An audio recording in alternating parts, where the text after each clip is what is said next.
Welcome to the AgEmerge podcast, brought to you by Ag Solutions Network. Your farming challenges are unique, so your practices should be too. We're here to share emerging ideas, build connections, and provoke conversation. Get ready to improve your soil, your crops, your livestock, and your family's livelihood. I'm your producer, Kim Chase. And I'm your host, Monte. Thanks for joining us.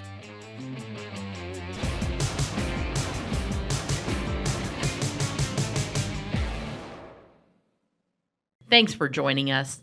Today we welcome Russell Hedrick to the podcast. Russell is a first-generation farmer in the foothills of Hickory, North Carolina. He's known as one of the most progressive young farmers in the country for his work utilizing soil health practices on his cash crops. Russell's operation focuses on maximizing profits and direct consumer marketing for all of their products, including corn, soybeans, wheat, barley, pastured beef, and pork. He's also the co-founder of Regen Mills and Heritage Ground and co-owner of Soil Regen LLC, and has partnered with Foothills Distillery, producing the first bourbon in North Carolina since Prohibition. Today, he and Monte explore all of these areas, and you'll hear the passion Russell has for making this happen. Let's listen in. Welcome to this episode of the AgEmerge podcast. I'm excited to have Russ Hedrick with us today. He is working as we are recording, so this is pretty awesome. He's hauling some of his corn to a local mill. And so it is true. Us farmers, we do more than one thing at once all the time. So it's great to have Russ here doing more than one thing at once. How are you doing today? I'm good. Thank you for having me today.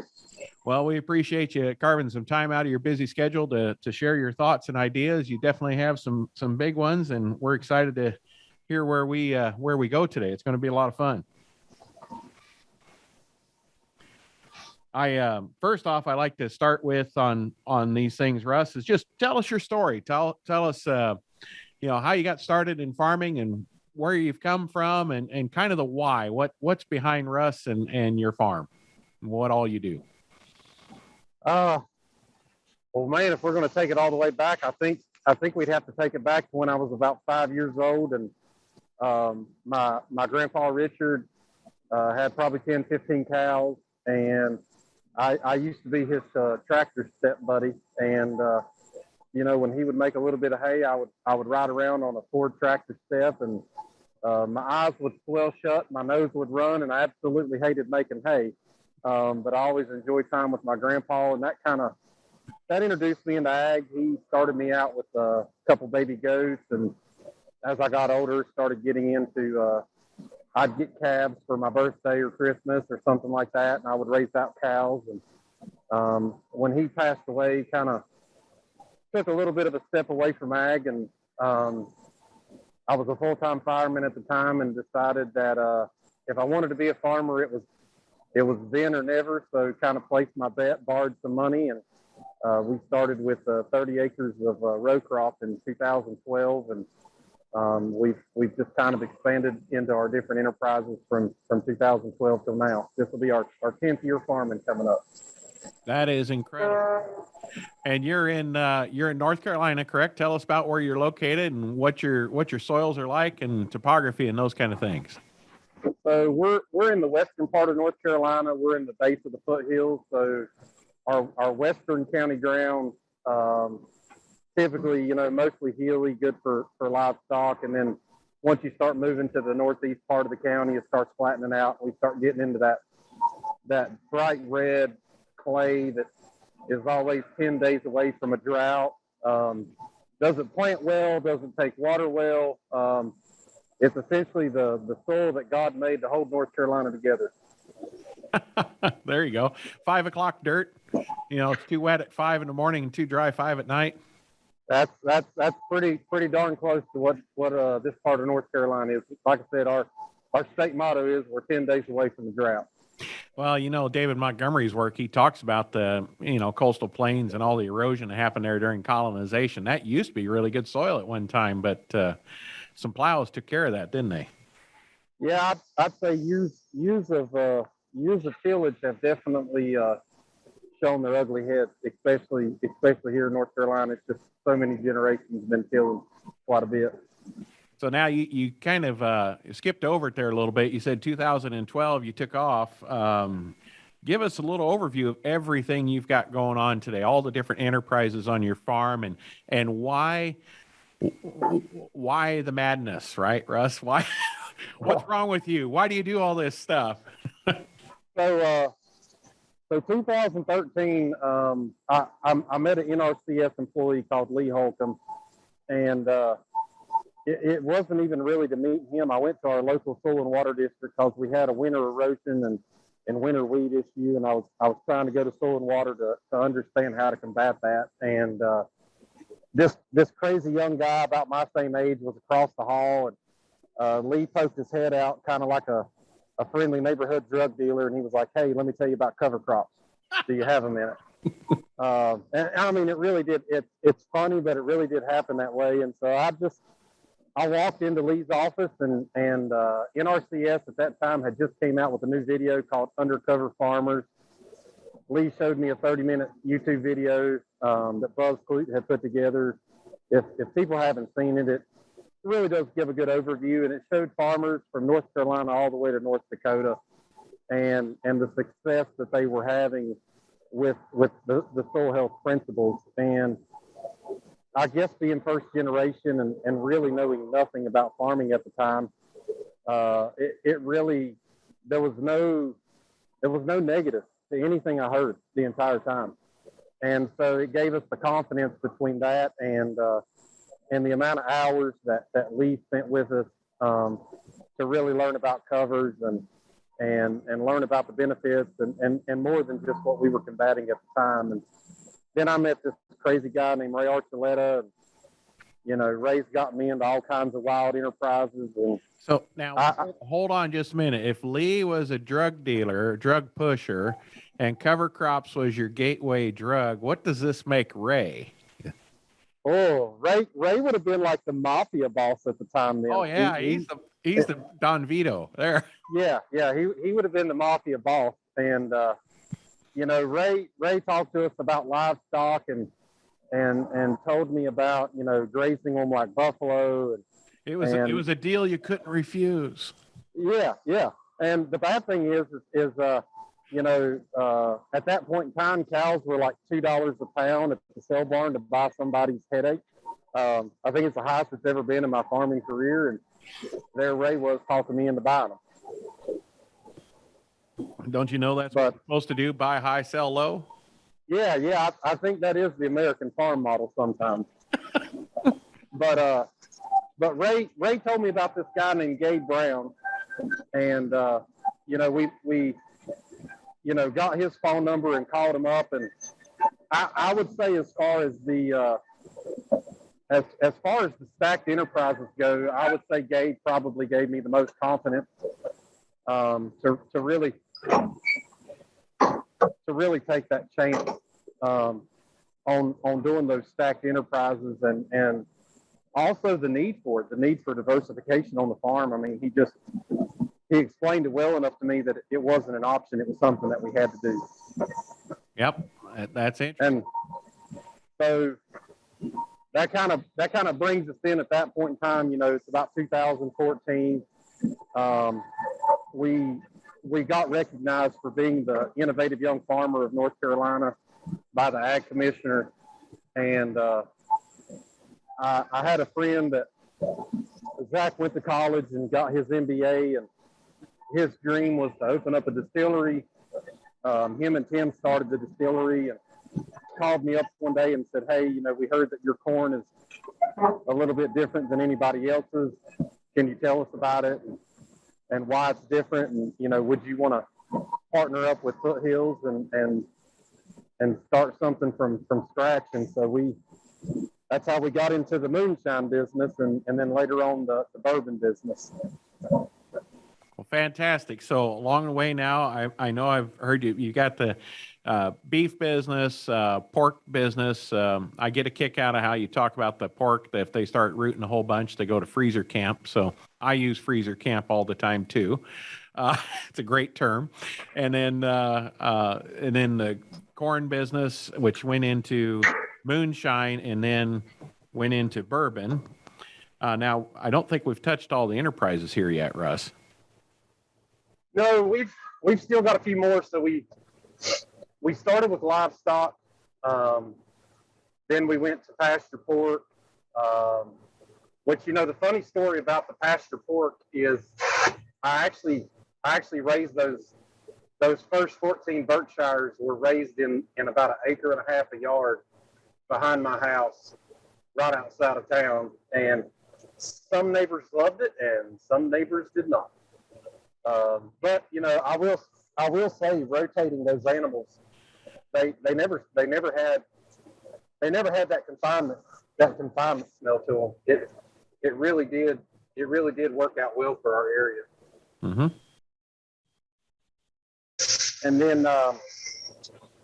And then so we started with the livestock, and then we went from cows, pigs. We went to the moonshine and the bourbon, and as we started expanding farm acres, that was one of the issues was buying cover crop seed all the way in Nebraska or the Midwest and having to freight it all the way here. Just freight being so costly, we started looking at is there a need for us to be able to clean and blend and bag cover crops? So we started Southern Seeds and Feed, and got that started, and we're actually cleaning and grading our own seed. A lot of it here that comes from the farm, and we blend that up for other farmers and ship it all the way through the Southeast now. Sometimes we might ship towards the Midwest, but not often. So, and that was just a natural outgrowth of what you were doing. And then yeah. Now you've got these different small grains, and you've got this non-GMO corn. Then you went into what in the world? Who grows open pollinated corn? What is wrong with you? You're not supposed to do that. So I was at a soil and water district meeting I was speaking at, and Ken Morris was there. Is this another drug pusher? Yeah, Ken works for Soil and Water, and he really knows how to. Between him and Will Mann, they are probably I call them the encyclopedia of all weird things farming. Okay. And so, Ken starts talking to me about this bloody butcher corn that one of his producers is growing. And he was like, "Hey, have you ever used this before?" And I was like, "I haven't even heard of it." And so he got me a 50-pound bag of it to try. And we planted our first bloody butcher, and then we started reading online about Reed's Yellow Dent, Blue Hopi, there's Blue Claridge, Jimmy Red. I've got some friends that started growing Jimmy Red. I mean, that's another good open pollinated variety. But yeah, who does that? Why would you want to grow something that you could save your own seed and save $80-$90 an acre on seed costs? Sounds insane. Why would farmers do that? I know you don't get to pay for all those nice advertisements online and in magazines. Well, I do miss all the free ball caps. You know how farmers like their ball caps. I miss my seed dealer bringing me all the ball caps and a hoodie every now and then. But when a farmer can cut their seed bill $30,000-$40,000, you can gladly make your own ball cap. So I suppose you're probably not just delivering that to an ethanol plant then, are you? No, the corn we're hauling today, we work with a local feed mill, and we had a few people here and there that would learn about us growing non-GMO grains, and they would call and ask if we made feed out of it. And we've got a little hammer mill that we would do it, and then over the years that business volume has increased, and so we've partnered with a local mill that they actually were willing to make a non-GMO feed for us, and they grind it and pelletize it for some of our customers. And you know, it doesn't sound as nice right now because I think corn on the board finally hit $6 today. But, you know, this right here will probably make close to $10 a bushel on our corn, $10, $11, somewhere in that neighborhood. And I mean, in years past, when corn's been $3.50 on the board, we've been making $7.50, $7. And, you know, if you can get double the rate for that, then, you know, you start figuring in, you know, what it pays for a bottle of bourbon and how much corn actually goes into a bottle of bourbon. I mean, corn farming is a lot more profitable when you're not just selling it to an elevator. That is true. You're capturing all that value along the way. So we got the non-GMO corn, and to add on top of those stacked enterprises, what have we missed, Russ? We do a lot of small grain. We started working with Riverbend and Carolina Malt House, two of the bigger malt houses here on the East Coast. They're actually both of them based here in North Carolina. Now, wait a minute. You can't grow barley in North Carolina because it's too humid. You have to grow that in Montana and in Canada. Didn't somebody tell you that? Well, they also say only bourbon can be made in Kentucky, but I think we've proven that wrong already. Oh, okay. See how that works? Yeah, you know, does it work in a model system every single year? No. But you know, just for malt grade barley here, $9, $10 a bushel, and you know, if we manage it correctly, and I mean, we'll probably make 2 or 3 passes over the top with nitrogen. You can easily see 80 to 100 bushel barley here in North Carolina. That's pretty profitable. And we also do like hard white wheat and soft white wheat, and they're making a New Belgium lager out of some of the wheat that we grow.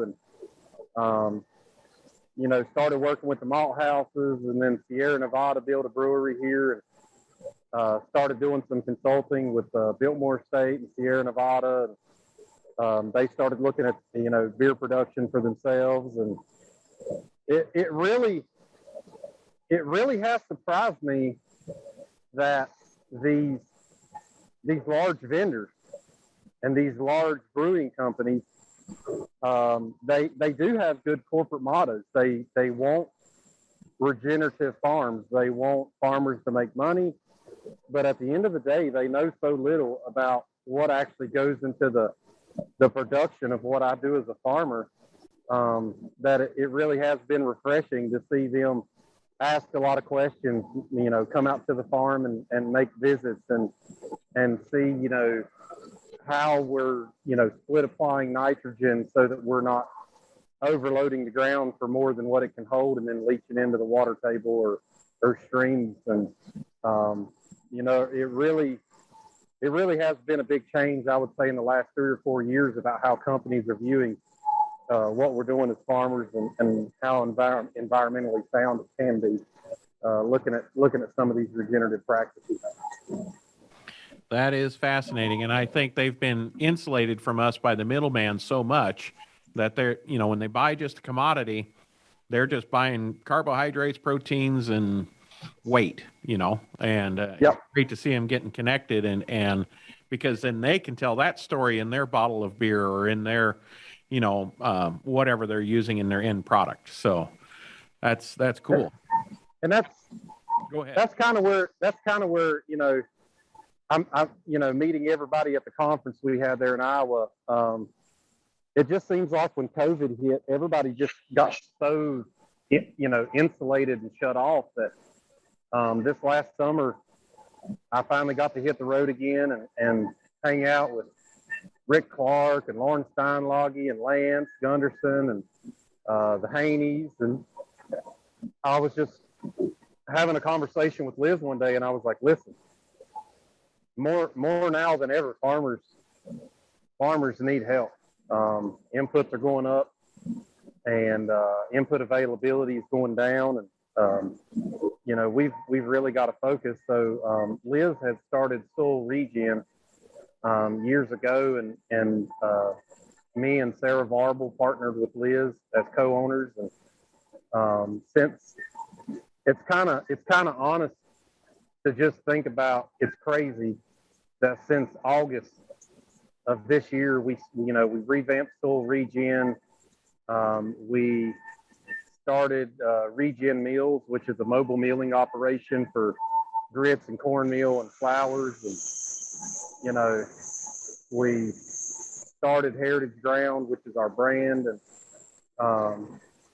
and even starting, Farmers Reserve, that distillery starting up this coming year. And just really what we're trying to do to get farmers information they need to be more profitable. Right. And just to backfill a little bit there, that was a couple more of the enterprises that you're looking at is with the mobile milling, Regen Mills, coming to farms that are raising, regeneratively raised small grains or corn and those kind of things, and creating a product that either the farmer themselves can direct market, or through your own brand, have a trusted brand that people can partner with. And so that's providing more opportunities for more farmers. So that's pretty exciting too. Do you sleep much? It's surprising to me how many people ask me that, and I always say it depends. I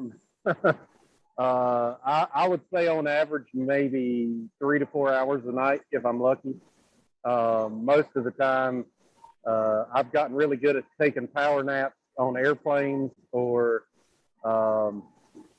if it's planting season, harvest season, and we're also doing our consulting. We do a lot of consulting with other farmers, and just the hours that we spend on the phone or on a computer, making sure that, their operations, running at, optimal peak efficiency. There's definitely several times a year that, 3 or 4 days with no sleep is not an uncommon thing. Yeah, and for those of looking at Russ here on YouTube, he's only 22. So I'm just joking. It's wearing on him a little bit. No. Hey, I'm gonna tell you a story that I haven't told many people. Oh, here we go. My first big conference I got to ask come speak at, I was still a fireman, and we had to shave every day before we went to the fire department because of OSHA requirements for our masks. And I went and spoke at this conference. Absolutely nobody asked me questions. I think I was like 20, I'm going to say I was around maybe 28 at the time, maybe 29. And, clean shave face, looked like I was probably 22, like you said.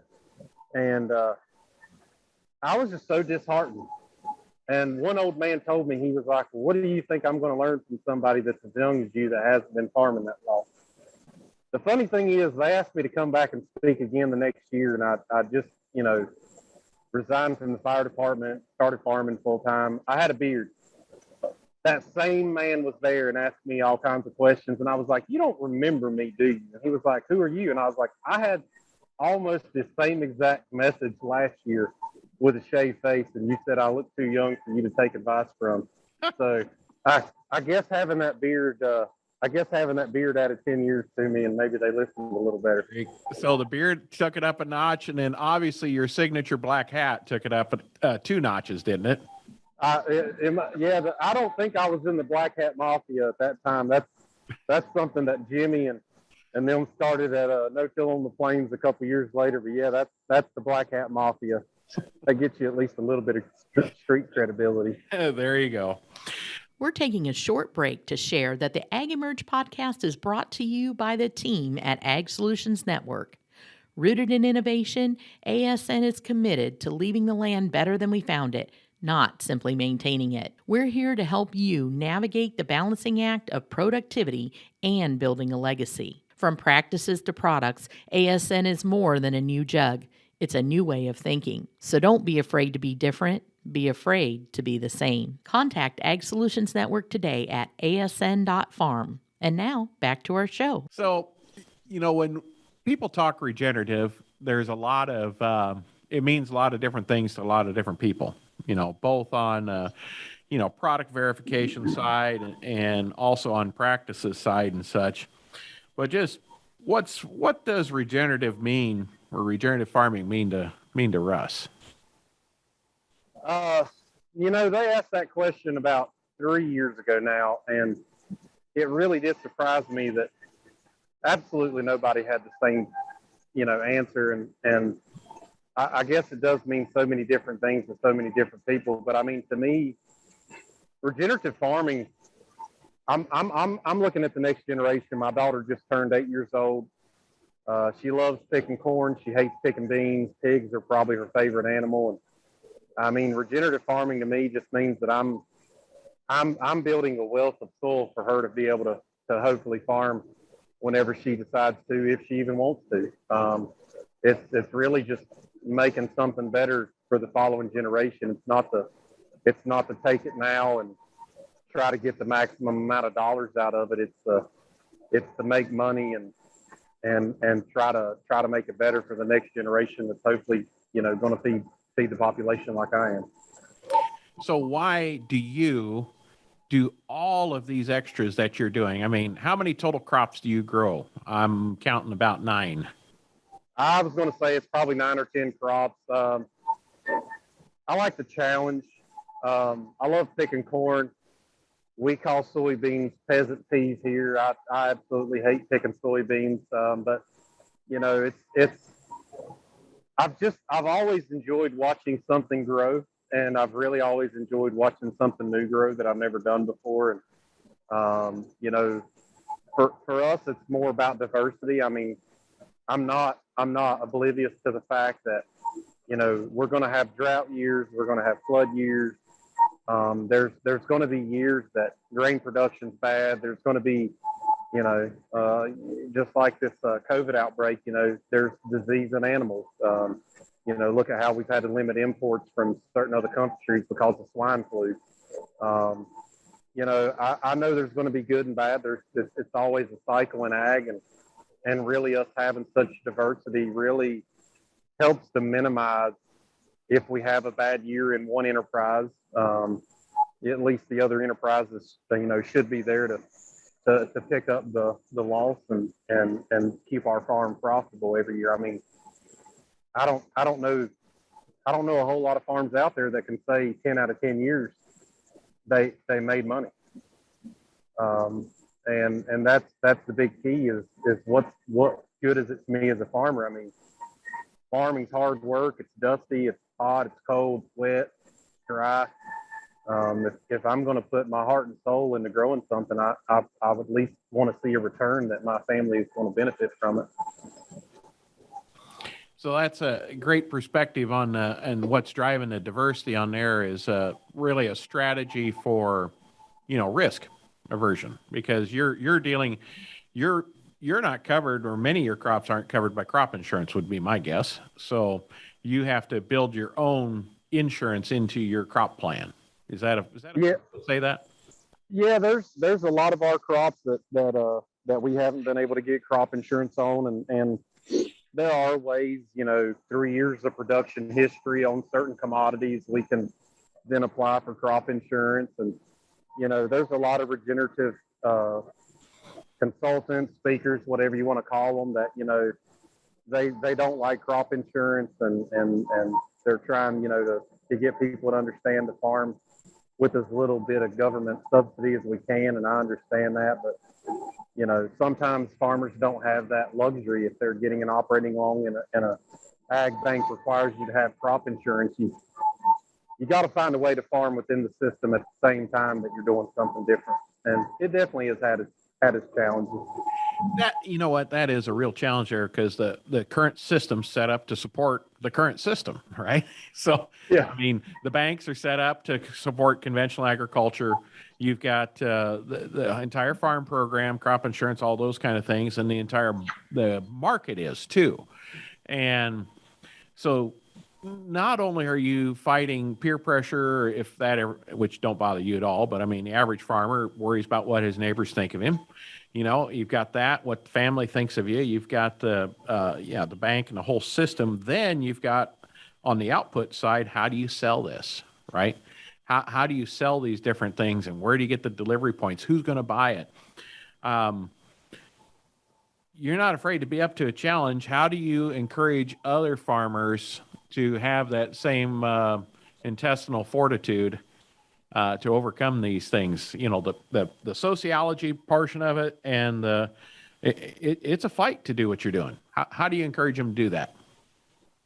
So the biggest concern I have is just like first time I ever traveled outside of North Carolina. I went to Kansas for 2 weeks with Ray Archuleta, traveled around the whole state, talked about the benefits of livestock integration. And, you know, there's certain states that are built for animals and certain states where they ripped down the fence rows, you know, 3 generations ago, and they don't have the infrastructure for livestock. And we had a farmer that heard us talk about the benefits of livestock and went and bought 300 cows. You know, that scares me to death. I try to tell farmers to do it the same way that we did it. And, you know, it's not a silver bullet. It's not a get, you know, rich quick scheme. It's start small and build your market. Because at the end of the day, it doesn't matter how good of a quality grain that you grow. If it's something that's different and you don't have an avenue to sell it, what good was it to grow it?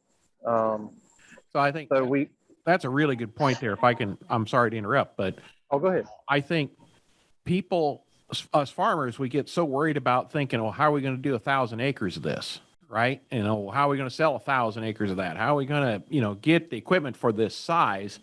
And what you're saying, hey, just stop, don't go there.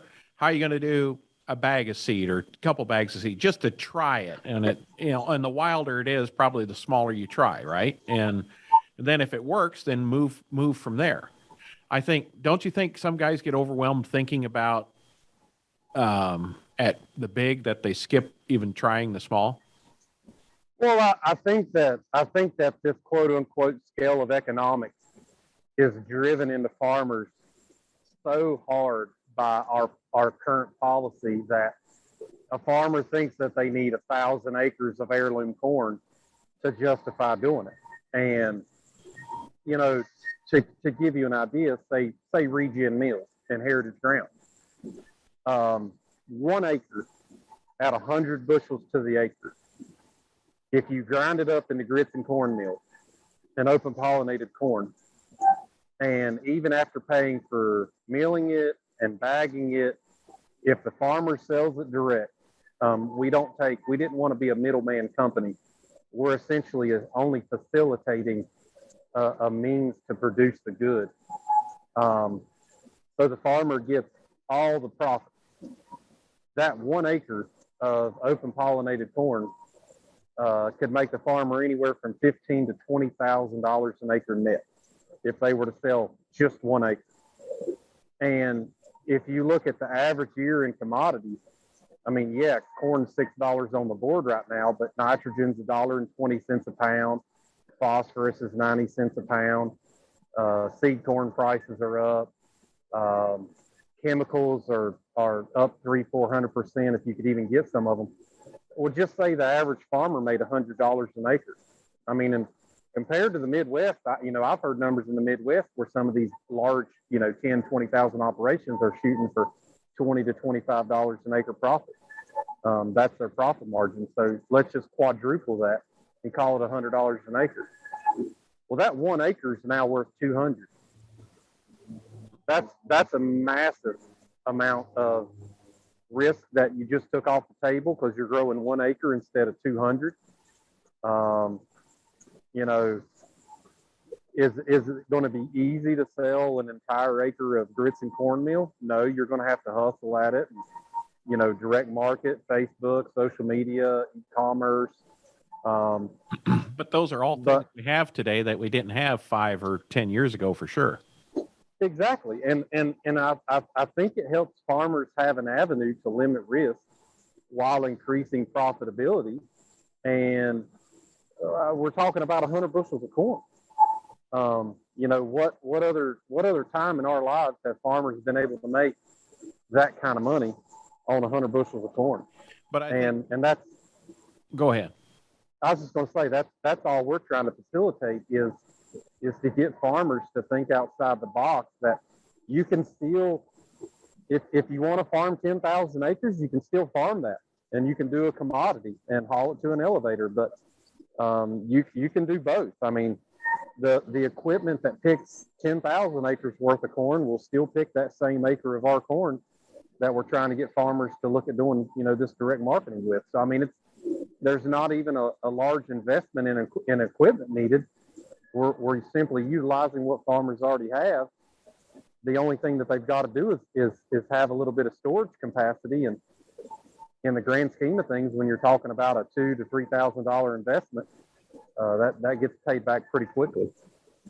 And I think you were dead on earlier when you said we've been trained as farmers, the economics of scale and low margin. That's what we've been trained to do that. And I think it's a great point. Just need to stop the madness and look at where are other opportunities on the farm to gain more on a per acre basis. Because if you can net 15,000 an acre, and yes, it does take the hustle, no doubt about that. But how many acres do you need to have a nice living? Well, I had a farmer. I've not gotten to this point in my life for my farming career, but I had a farmer tell me at the conference after my talk was done. He told me he wanted to learn more about the meal, and we talked about, we're also doing like whole wheat flours and extracted wheats, and we're also doing gluten-free with like white sorghum and buckwheat, making flour out of it. And this old guy just did the numbers in his head, and he was like, well, man, if I did 5 acres between wheat, buckwheat, and corn, I would have enough to bring my son back to the operations getting ready to graduate college. And I was like, really? He was like, oh, yeah. He's like, if I paid him $60,000 a year and his only job was to use technology, which my generation, people in their, I'm going to say, I'm not trying to knock on the older generations, but I would say most farmers over the age of 50 are not technologically inclined for social media and e-commerce accounts. But think about these younger generations. They're glued to an iPhone 10, 12 hours a day. And that's how you're going to reach your maximum number of people. That would be perfect in a job opportunity for some of these younger generations to come back to the farm. That is exactly right. And I think we've had industrial agriculture has caused a mass exodus from rural America, right? Because at one time, 80 acres used to support a family, and now it takes, 700 to 1,000 in the Midwest to support a family. And that's just too bad that we've allowed that to happen, right? So, but the good part is that we don't just have to sit here and complain about it. We can do something about it. You're doing things about it. I'm doing things about it. Many of the listeners of this podcast are doing and trying different things, creating higher value and keeping that value by getting directly closer to the customer. And what you're doing is really a great model for that. One of the things I wonder is we always talk about conventional agriculture, and defining conventional is almost as bad as defining regenerative. But my question for you is, when is it going to happen, in your opinion, and what will it take? What are some of the key elements it'll take to have my vision of regenerative farming being the conventional farming before I die?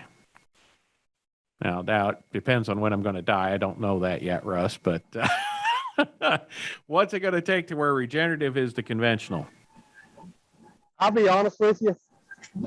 It's going to take a lot. No. It is a mountain that, it used to be that ag was 2% of the population. I think the last number I heard was like 1.4 now. And, I've been to Washington, D.C. and spoke at a congressional deal with some Senate Ag Committee members. And I actually had a senator say that, we shouldn't worry so much about farmland disappearing for rural development because the grocery stores will always have food. And, sometimes you just have to bite your tongue and you can't say what you want. I just wanted to say, well, where do you think they get the food? But I left it alone because the people that brought me up there were just giving me this look because most of the time I'm very brutally honest. And I do believe that would have been a political no-no for me to do that at that point. But I think the problem is everybody wants to lead the horse, and everybody wants to be the person that leads this movement, and it's not going to be an individual deal. This is going to take the consumer, this is going to take the farmer, and this is going to take the political spectrum to have support from policy, but it's also going to take support from the people who support ag. I see this taking 4 different groups of people coming together to honestly make this mainstream. And we're slowly seeing that. I mean, some of the biggest ag chemical companies in the world have been asking questions about what it is regenerative farmers do and how does it work. And, at the end of the day, they are a company and they still have to have a profit margin, just like the farmer needs a profit margin. And we're seeing policy change happen in Washington, D.C. Sometimes it's change that I agree with, and sometimes I think the change is a little too far out in left field for me. And that's the big issue is most of the time our government is reactive and not proactive. Farmers have got to be willing to come out of their shell and share their stories and their successes and their failures. I mean, you don't get a lot of that on the conference stage like in Iowa, a lot of the failures, but we do talk about our failures. We try to let farmers know that it's not all sunshine and rainbows, because then they think anything they do is going to be a success. And then if they have a failure, they blame it on the practice. And it's not the practice that ever fails. It's just the way that somebody implemented it. I mean, it's different on every farm. So I think as people come together and, your podcast show and us going around the country and trying to work with farmers to have success, I think this is something that's going to have to grow organically, and it's not going to be fast, but sometimes I don't think it should be fast either. I think we should do this right the first time and make sure it's a success. And that's a real good point there at the end, because, you think about in the 80s, we went through the no-till revolution. People slapped a coulter on the front of a planter, called it no-till, and they happened to have some weather streaks that made it work. And then we had some weather that didn't allow it to work, and it became known in many areas of the Corn Belt, no-till meant no yield. No-till, no yield. That was the mantra. And, when you change one thing, you change everything. And there was no addressing nutrients. There was no addressing, weed control or those kind of things, or even the rudimentary planter designs we had back then. So we lost a generation of people. What you're talking about, if they have a bad experience, you'll lose a generation, and you're not going to get a chance to get that farm back on a new way of doing things until the son or daughter replaces the person who is farming it. So it has to be done right. And for me, it's the technology. I mean, you look at people like, all right, David Brandt, well-known no-tiller now, regenerative farmer, David Brandt. And then there was an older gentleman that I had the pleasure of getting to know, him and his wife, Ray and Sarah Stiers, that were here in North Carolina. And even, Gabe Brown, 20 years ago, we didn't have iPhones. We didn't have the satellite technology. I mean, there's so much technology that has changed in just a generation or two, depending on how long the farmer farmed the farm ground that they were on. But to see the technology change and to know that my generation can do better with the technology that we have now, there's no excuse. We have the Haney test now that we can read 23 more forms of nitrogen. The only reason that it's not happening is it goes against, a professor's tenure at a state land grant college, and it goes against everything that they did for 30 years. But how many businesses don't change their mission statement or their objective or their simple business goals, and how many businesses don't change those things in 30, 40, 50 years like we've done with some of these things in agriculture? I don't know any of them that are still in business, and we are so adverse to change in farming that it absolutely baffles me. It's amazing, and that's what we're here to do. We're here to change the ag paradigm, and it really starts with how you think. And we try to give opportunities to see people who are doing stuff differently, and you certainly, sir, are doing that. You're a great model for people to follow and watch that you can do farming differently. So it's pretty amazing. Want to make sure that before we leave today, we're in the show notes, we're going to have all the ways that you can connect with Russ, with Heritage Grain, Regen Mills and Soil Regen, what you're doing there, your bourbon. I tried to order your bourbon, by the way, online, and it was sold out. What's the deal? You need to get to making more bourbon, sir. I tell you what, our 1712 bourbon, it's at seller.com, and I'll be honest, it is good enough bourbon that it absolutely flies off the shelf. So you gotta keep rechecking. They only take a couple cases at a time, and here lately, for some reason, I think I don't know if everybody's tired of being home and they're ready to get back on the road again or what it is, but yeah, sales have been through the roof, and our new bourbon did you get to try the new bourbon at the conference? Yeah, you poured me a glass. It was wonderful. Okay. So that Bourbon of Legends, hopefully will be out sometime this coming year. We haven't got it into full production yet, but it's one that we're working on, and we'll have it out as soon as possible because it seems like everybody really enjoys it. So, in our time that we had here together today, anything else I should have brought up or asked or mentioned while we were together? No, I think we covered it all. I hope people take something away from it, that change is possible, and there are other ways of farming and making money than simply growing grain commodities. It doesn't take a massive investment, and it's definitely worth people's time and energy to look at these regenerative practices and do better.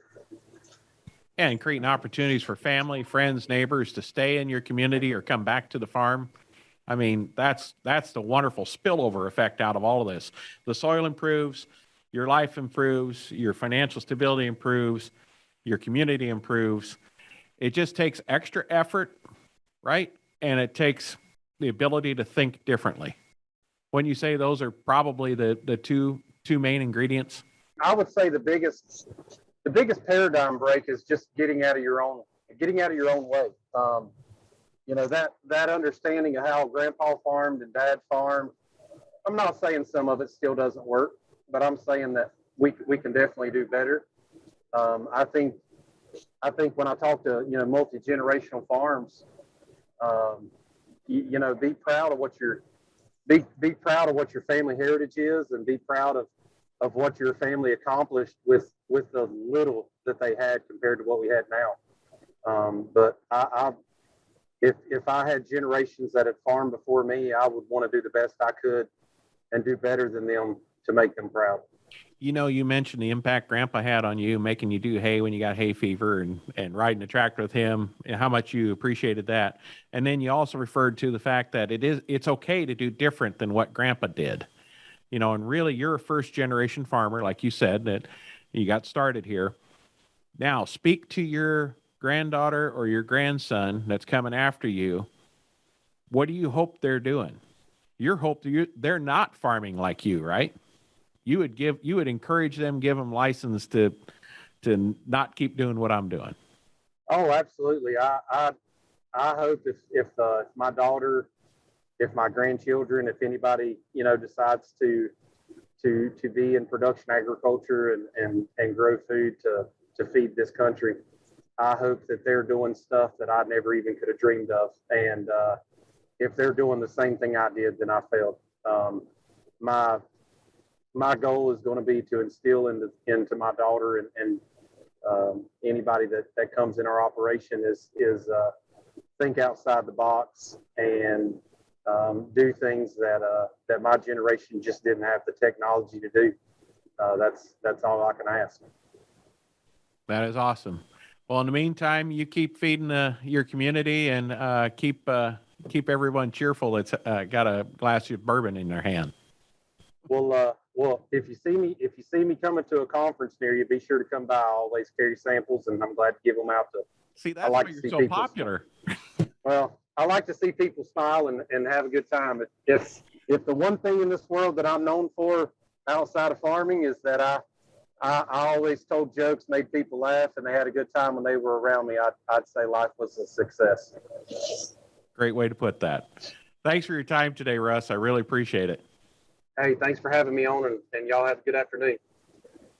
I hope you've gained some insight into a grower who's proving that with the right know-how and some knowledge bumps, you can adopt soil health practices that work in your operation.